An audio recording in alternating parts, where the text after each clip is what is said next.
comme le dit Eric Roy, le PSG fait-il partie des favoris à la victoire finale? On vous attend au 32-16 pour débattre, Jérôme. Non, non, non, non, non. Moi, je veux bien que Eric s'enflamme à la fin parce que, en effet, il a encore pris une claque après en avoir pris une il y a 15 jours. Donc, je peux comprendre qu'il y a une grande différence entre Brest et le Paris Saint-Germain. Et on l'a vu hier. Je peux aussi entendre que le PSG, et moi, je le dis depuis un certain temps. Alors après, on m'est tombé dessus parce que les résultats n'étaient pas toujours au rendez-vous. Et du moins, en termes de contenu, il y avait les occasions, mais il les mettait pas. Ce qui a cruellement changé depuis quelques semaines, c'est que maintenant ils font preuve d'une grande efficacité, et donc c'est sûr que quand tu es efficace dans le football, dans les deux surfaces, mais surtout dans la surface adverse, automatiquement c'est plus facile de gagner les matchs quand tu fais tourner le compteur et que tu mets un minimum de 3 buts par match. Donc la réalité elle est là, ça les rend beaux, ça les rend forts, ça les rend encore plus en confiance, parce que la série depuis le 6 décembre, c'est que des victoires, avec ce petit match nul contre Brest à domicile, mais l'équipe elle avait Contre tourné. Reims. Contre Reims. Ouais, c'était non, mais depuis le 6 décembre, il n'y a eu que des victoires. Après, il y a en effet le match. J'ai dit quoi? Brest. Ah, d'accord, le match nul contre Reims à domicile, où l'équipe elle avait tourné aussi. Il y avait un enchaînement de matchs, donc ça peut se comprendre. Mais n'empêche que le PSG fait une grande saison. Ça a été dur en Ligue des Champions contre les grandes équipes. On l'a dit, les matchs à l'extérieur ont été compliqués à gérer, que ce soit Arsenal, que ce soit le Bayern Munich.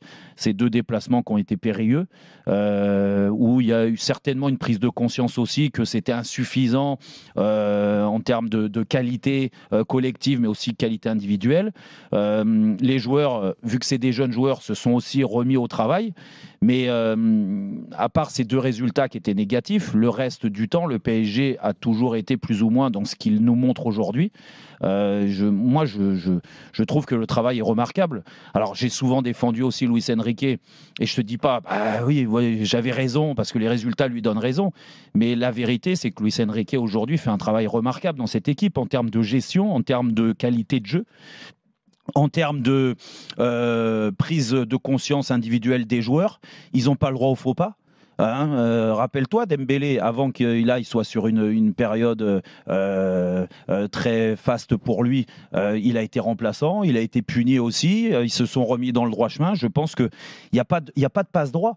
Et donc, quand tu es sur le terrain, comme le dit Eric Roy, tu as une équipe qui collectivement dégage une force. Alors en Ligue 1, on le dit, et là hier ça ressemblait plus à un match de Ligue 1 qu'à un match de Ligue des Champions, mais ça s'est aussi ressenti sur les derniers matchs de Ligue des Champions. Tu vois, bien sûr que gagner à Stuttgart, c'est pas non plus un exploit mirobolant quand tu t'appelles le PSG, mais de gagner de cette façon-là, ça veut dire qu'à l'extérieur, tu es capable aussi d'écraser un adversaire de Ligue des Champions.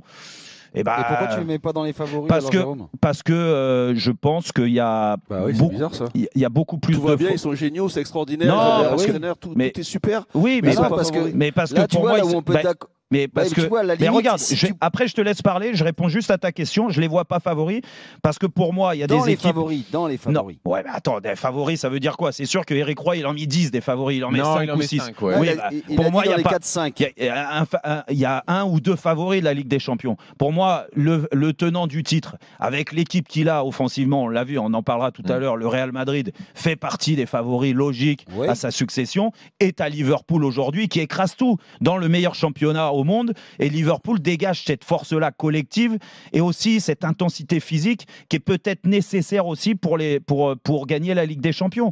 Et c'est pour ça que pour l'instant, j'ai un petit point d'interrogation sur le fait que le PSG arrive à rivaliser avec ce genre d'équipe.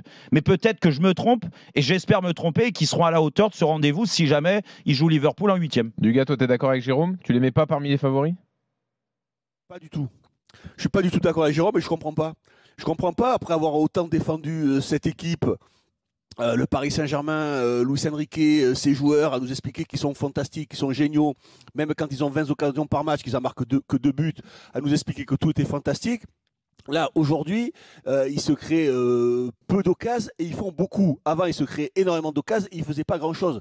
Aujourd'hui, les choses se sont inversées. Le Paris Saint-Germain est collectivement très fort. Individuellement, des joueurs marchent sur l'eau, à l'image de Dembélé. on parlait, sera-t-il le futur Mbappé? Sera-t-il le joueur décisif de cette équipe? Comme il faut toujours un joueur qui la mette au fond, qui soit un peu plus fort que les autres, qui amène le groupe, qui amène l'effectif. C'est le finisseur. Aujourd'hui, tout marche pour lui. Il a donné confiance à ses partenaires aussi en finissant les actions. Il fait peur aux défenses. Donc aujourd'hui, le Paris Saint-Germain, si l'objectif c'est pas d'être dans les favoris, et si le Paris Saint-Germain n'est pas dans les favoris, après tout ce qui se passe et tout ce qu'on voit, je comprends plus rien au football. Je suis désolé, quand ça va pas, il faut dire que ça va pas, mais quand ça va bien, pourquoi avoir peur? Pourquoi se recroqueviller à dire ah oui, non, mais tout va bien, tout est extraordinaire, on marque, je sais plus, 3 buts, 4 buts par match, on a le meilleur buteur européen depuis le début de l'année 2025, en fait, tout va bien, l'équipe arrive au top physiquement, tout est extraordinaire. Tout marche bien, l'entraîneur est génial, c'est le meilleur entraîneur du monde. Et on n'est pas favori. Si, ils sont favoris. Aujourd'hui, avec ce qu'ils nous montrent sur le terrain, je pense que le Paris Saint-Germain est favori. Mais après, en fait, tu comprends pas ce que je dis, mais moi, je comprends pas ce que tu dis, gars. Je suis désolé. Parce que, non, je comprends pas. Il y a quelques temps, et c'est pas vieux, il y a quelques semaines encore, vous étiez là, on m'a expliqué, ça va pas, c'est une catastrophe, le PSG, Luis Enrique, il sert à rien, les joueurs, ceci.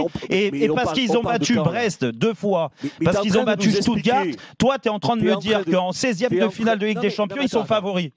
C'est incroyable. Alors, ils sont favoris aujourd'hui, ils font partie des 4-5 favoris. J'ai pas dit favoris, j'ai dit ils font partie des 4-5 favoris. Quand tu dresses le bilan que tu es en train de me dresser là actuellement, c'est toi qui viens de le dire depuis le 6 décembre, ils ont tout gagné, ils sont extraordinaires, tout va bien. Ils ont un entraîneur qui est génial, il fait un travail fantastique, les joueurs, il y a de l'ordre dans l'équipe, il y a de l'ordre dans l'effectif, il y a tout ça. Ok, très bien, je l'entends, don't tact, il n'y a pas de problème. Après, il y a un constat aussi qui est à faire, c'est que pour l'instant, ils n'ont réalisé aucun exploit. Pour moi, ils n'ont réalisé aucun exploit. Donc, on va voir si cette équipe est capable de réaliser des exploits. Donc, tu as des doutes, donc ils ne peuvent pas être favoris alors. Mais j'ai des doutes. On a tous des doutes sur les matchs. On ne sait pas comment les matchs peuvent se passer. Mais... Ils ne vont pas jouer Brest. Ils vont pas jouer Brest sur un terrain de campagne tous les matchs de Ligue des Champions. Donc, écoute, je pense que voilà, ils ne vont pas jouer City, qui on l'a vu, qui est catastrophique, ou Stuttgart, qui est une équipe moyenne. Ça va monter en régime et ça va être de plus en plus dur. Après, est-ce qu'ils vont être capables encore de hisser leur niveau de jeu? Je n'en sais rien. Mais par rapport à ce qu'ils montrent depuis le début de l'année 2025, moi, sur le bilan qui est fait de Jérôme et de beaucoup d'observateurs, voilà, je pense qu'ils font partie des 4-5 favoris. Oui. Et toi, Steve, tu es d'accord avec ça? C'est quand même un truc de fou. C'est pendant 6 mois, 6 mois, on est quand même très près, pas du tout. On est très vigilant dans nos arguments à dire que voilà, on attend quand même une montée en puissance sur 2024. Ça monte en puissance. On nous donne rendez-vous au mois de février. Sur 2025. Nous, en 2025, pardon. Au mois de février 2025. On avance dans la saison. On nous dit, bon, bah voilà, il va falloir avoir des confrontations, des bons résultats, des joueurs qui se révèlent, un groupe qui s'harmonise. Il va falloir que des joueurs fassent un petit peu plus que les saisons auparavant. L'intégration de certains nouveaux joueurs. Ça prend sans qu'on ait non plus de grandes convictions. Jérôme, tu faisais partie de ceux qui défendaient et qui défendent toujours ce projet. Très bien. Et puis à un moment donné, quand on commence à avoir, alors je dis pas toutes les certitudes, mais quand on voit le match d'hier, tu peux me dire que c'est un match de Ligue 1. Il y a quand même un Manchester-Liverpool aussi. Donc si tu veux, chaque championnat va avoir, entre guillemets, sa confrontation de championnat pour la Ligue des Champions. Ben moi je me dis, mais attends, c'est Brest qui se donne rendez-vous aussi en Ligue des Champions. Ils ont quand même tapé des grosses équipes aussi, comme Paris. Ils n'ont pas tapé de grosses équipes quand même.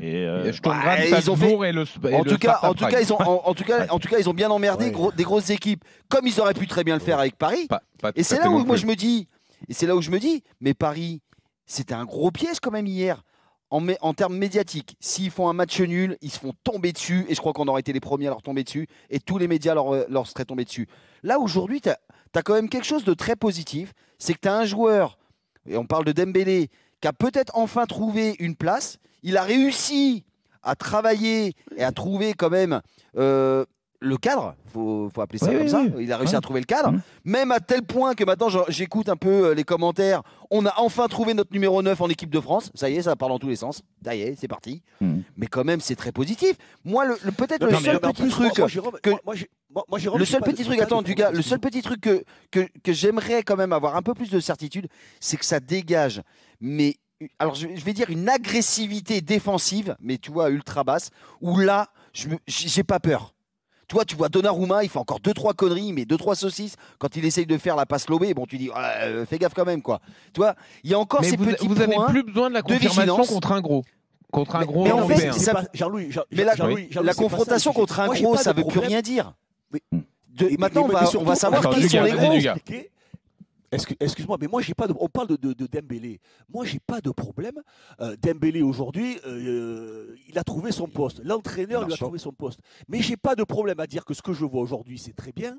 Mais quand il était baladé de droite, de gauche, qu'il n'était pas dans des bonnes conditions, qu'il n'était pas en confiance, qu'il y avait des dingueries de la part de l'entraîneur, j'ai pas de problème et de difficulté à le dire. Les choses se passent aujourd'hui de manière différente parce qu'il y a beaucoup moins de dingueries, il y a beaucoup plus de certitudes. D'ailleurs pour preuve, il y a beaucoup plus de. Des dingueries, il en fait encore. Hein. Moi, j'ai pas de problème.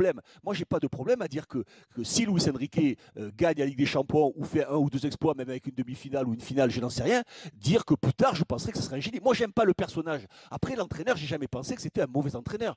J'ai toujours pensé que c'était un entraîneur qui faisait trop de dingueries, qui à un moment ou à un autre partait dans tous les sens. Si aujourd'hui, lui et ses joueurs ont trouvé la bonne formule, mais moi j'ai aucun problème à dire que Luis Enrique fait du bon travail, Oui, mais et certainement qu'il en fait. Non, Parce mais que ça, c'est c'est gars, pas la question. quand Lucas. il fait les choses bien. Moi, je suis juste étonné du gars, comme te disais. Oui, mais tu nous disais encore il y a quelques jours que tu attendais la confirmation dans un gros match.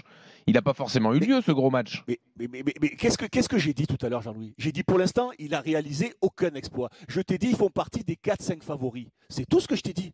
Ouais. Sincèrement, quand tu vois jouer. Mais en fait, ça veut rien dire, ça, 4-5 favoris. Ça veut rien dire. C'est ça. Non, mais ça veut rien dire parce que C'est la à l'arrivée, non, mais à l'arrivée, tu nous dis, ils n'ont pas fait d'exploit, mais tu les mets quand même dans les 4-5 favoris. Donc c'est là que c'est incompréhensible en fait. Aujourd'hui, rien ne me dit que l'exploit, ils sont pas capables de le faire. Vu comment l'équipe tourne, non, mais ça, on vu est comment les d'accord. joueurs sont stables, ils ont le meilleur buteur, Jérôme, européen depuis l'année 2025. Alors que c'était peut-être le joueur qui gâchait le plus. Depuis un an ou deux, j'en sais rien. Aujourd'hui, les choses ont changé, donc je peux me projeter dans un Paris Saint-Germain favori. Je te dis pas qu'ils vont gagner la Ligue des Champions. Alors on va voir